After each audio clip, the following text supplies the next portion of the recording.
Simulacra and Simulation by Baudrillard. Chapter 15. The Remainder. When everything is taken away, nothing is left. This is false. The equation of everything and nothing, the subtraction of the remainder, is totally false. It is not that there is no remainder. But this remainder never has an autonomous reality, nor its own place. It is what partition, circumscription, exclusion designate. What else? It is through the subtraction of the remainder that reality is founded and gathers strength. What else? What is strange is precisely that there is no opposing term in a binary opposition. One can say the right/the left, the same/the other, the majority/the minority, the crazy/the normal, etc., but the remainder/.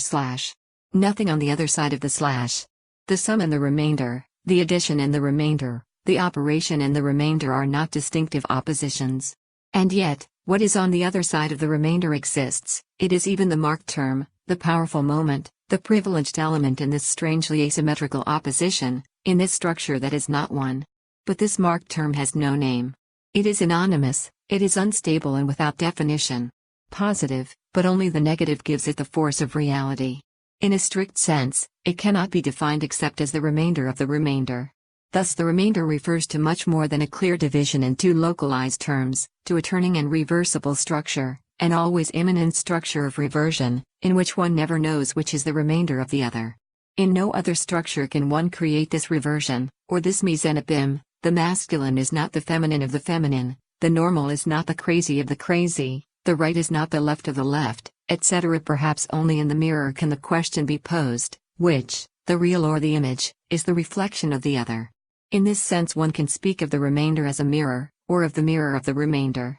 It is that in both cases the line of structural demarcation, the line of the sharing of meaning, has become a wavering one. It is that meaning, most literally, the possibility of going from one point to another according to a vector determined by the respective position of the terms, no longer exists. There is no longer a respective position, the real disappearing to make room for an image, more real than the real, and conversely, the remainder disappearing from the assigned location to resurface inside out, in what it was the remainder of, etc. The same is true of the social. Who can say if the remainder of the social is the residue of the non-socialized, or if it is not the social itself that is the remainder, the gigantic waste product? Of what else? Of a process, which even if it were to completely disappear and had no name except the social would nevertheless only be its remainder. The residue can be completely at the level of the real. When a system has absorbed everything, when one has added everything up, when nothing remains, the entire sum turns to the remainder and becomes the remainder. Witness the society column of Le Monde, in which paradoxically, only immigrants, delinquents, women, etc. appear, everything that has not been socialized, social cases analogous to pathological cases. Pockets to be reabsorbed, segments that the social isolates as it grows. Designated as residual at the horizon of the social, they enter its jurisdiction in this way and are destined to find their place in an enlarged sociality. It is for this remainder that the social machine is recharged and finds new energy. But what happens when everything is sponged up, when everything is socialized?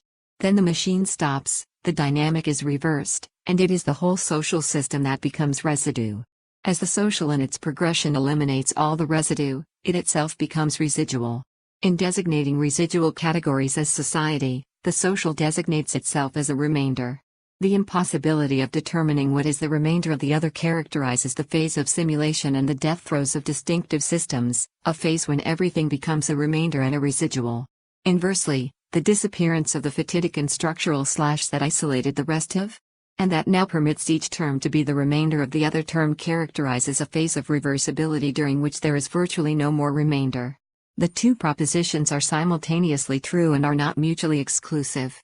They are themselves reversible. Another aspect as surprising as the absence of an opposing term, the remainder makes you laugh.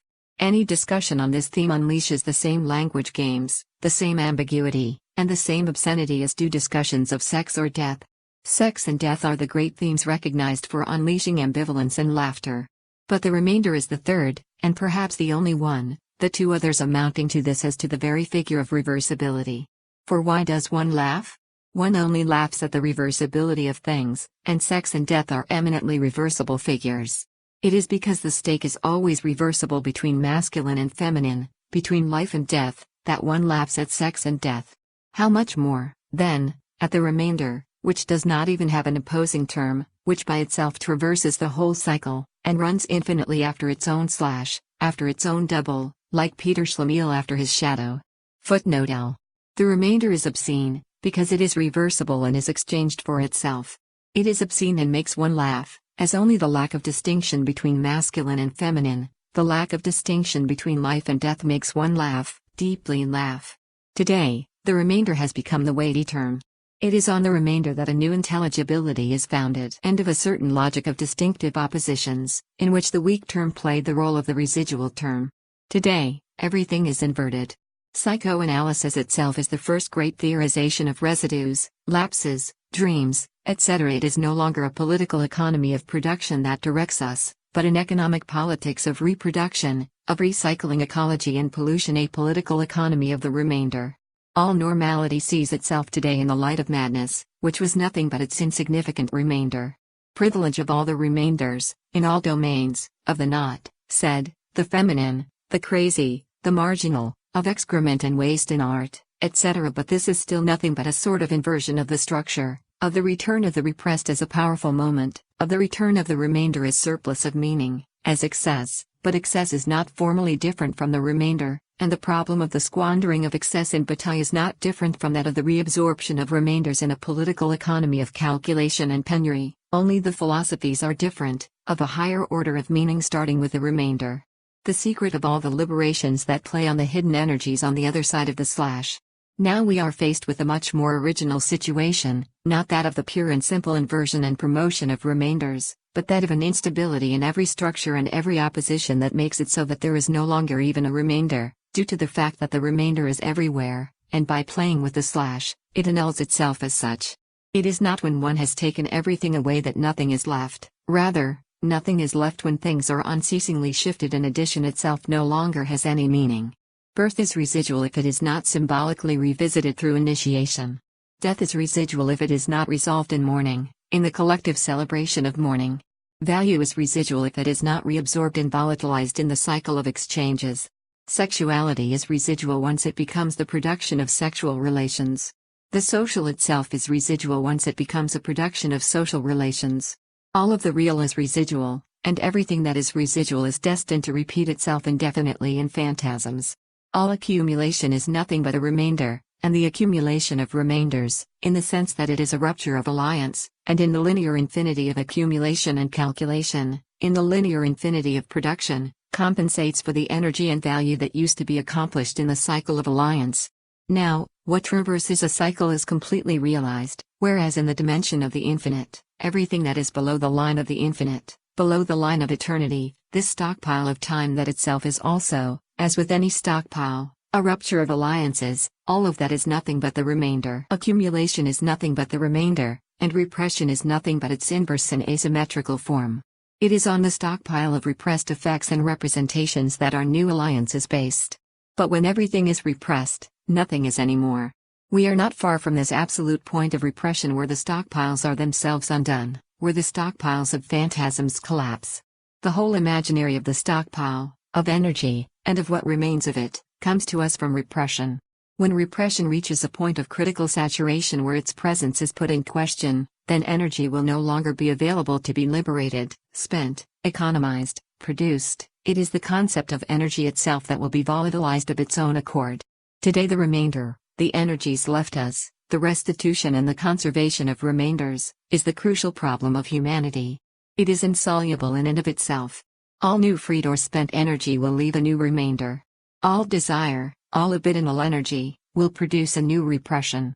What is surprising in this, given that energy itself is not conceived except in the movement that stockpiles and liberates it, that represses it and produces it, that is to say in the figure of the remainder and its double. One must push at the insane consumption of energy in order to exterminate its concept. One must push at maximal repression in order to exterminate its concept. Once the last liter of energy has been consumed, by the last ecologist, once the last indigenous person has been analyzed, by the last ethnologist, once the ultimate commodity has been produced by the last workforce, then one will realize that this gigantic spiral of energy and production, of repression and the unconscious, thanks to which one has managed to enclose everything in an entropic and catastrophic equation, That all this is in effect nothing but a metaphysics of the remainder, and it will suddenly be resolved in all its effects. Footnotes. Footnote 1. The allusion to Peter Schlemihl, the man who lost his shadow, is not accidental. Since the shadow, like the image in the mirror, in the student from Prague, is a remainder par excellence, something that can fall from the body, just like hair, excrement, or nail clippings to which it is compared in all archaic magic. But they are also, one knows, metaphors of the soul, of breath, of being, of essence, of what profoundly gives meaning to the subject. Without an image or without a shadow, the body becomes a transparent nothing, it is itself nothing but a remainder. It is the diaphanous substance that remains once the shadow is gone.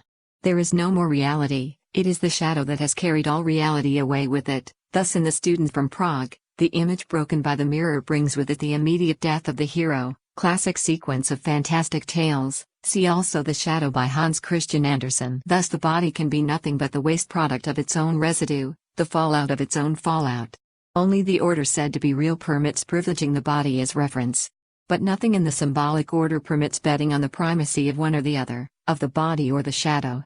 And it is this reversion of the shadow onto the body, this fallout of the essential, by the terms of the essential, under the rubric of the insignificant, this incessant defeat of meaning before what remains of it, be they nail clippings or the objet petit, that creates the charm, the beauty, and the disquieting strangeness of these stories. End of chapter 15.